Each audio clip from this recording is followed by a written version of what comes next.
A cold wind pressed against the cracked windows of Miller's diner as the sun struggled to rise behind gray clouds. It was the kind of morning that felt empty, like the world had forgotten its color. At the far corner booth sat an old woman, alone, always alone. Her name was Eleanor Hayes. Every morning she came dressed in the same long black coat, a silver feather brooch pinned near her heart. She carried sadness in her eyes, the kind that doesn't come from a single moment, but a lifetime of loss. And every morning one person noticed her. Mara Weaver, a 26-year-old waitress who smiled even when life gave her every reason not to. Mara had grown up without family, bouncing between foster homes, learning the world's cruelty far too young. But somehow she still believed kindness mattered. Maybe because it was the only thing that had ever saved her. Eleanor always ordered the same thing, tea and dry toast, counting coins from a tiny purse that shook in her hands. Most customers ignored her, but not Mara. Day after day, Mara quietly brought her warm toast instead of cold, slipped a muffin onto her plate, and refilled her tea without charge. When Eleanor tried to refuse, Mara just smiled and said, "It's on the house. Diner special." They both knew it wasn't true, but neither of them said it. Over time, something beautiful grew between them. Mara learned that Eleanor once lived by the sea and loved reading by lamplight. Eleanor learned that Mara worked double shifts to survive, walking home at night because her car had died months ago. Two strangers, two lonely hearts, slowly stitching hope back together.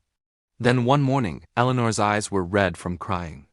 When Mara asked what was wrong, the old woman whispered, "I have nowhere to go. They're evicting me. Tonight, I'll sleep at the bus station."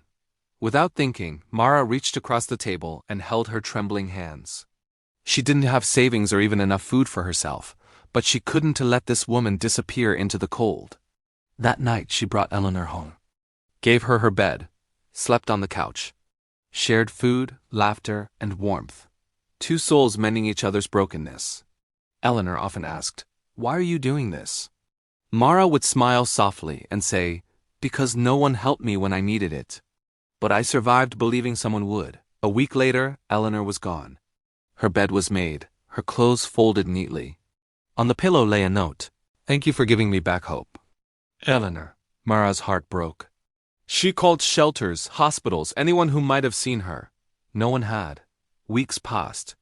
Life returned to its dull rhythm until one quiet Tuesday morning. Outside the diner, a convoy of black SUVs pulled up. Men in suits stepped out, followed by two lawyers. The diner fell silent. "Is there a Mara Weaver here?" one of them asked. Mara froze. "Yeah, that's me. Please come with us, Miss Weaver." Her hands trembled as they drove through the wealthiest part of town. Gates, fountains, mansions, a different world. When she entered the grand mansion, the scent of lavender filled the air. And there, sitting near a sunlit window, was Eleanor Hayes. Not frail, not lost, but radiant. "Hello, dear," Eleanor said, smiling warmly. Mara's eyes filled with tears. "You're alive." "I thought something happened to you." Eleanor reached out her hands. "Something did. I found myself again." She explained everything. She wasn't poor or homeless. She was Eleanor Hayes, owner of Hayes International, one of the largest private investment firms in the country. She had lost her husband and son in an accident 2 years earlier. Grief had consumed her. She walked away from her wealth to see if kindness still existed in the world, or if money had only ever bought her fake love. Then she met Mara, a girl with nothing, yet willing to give everything. Eleanor's voice trembled. "You showed me what true wealth is. And now, I want to share mine with you." She took Mara's hands again. "I don't need a maid or a nurse. I need a heart I can trust. I want you by my side, as family." Mara couldn't speak. Tears streamed down her cheeks. For years, she had been searching for belonging. And now, life had finally whispered back, "You're home."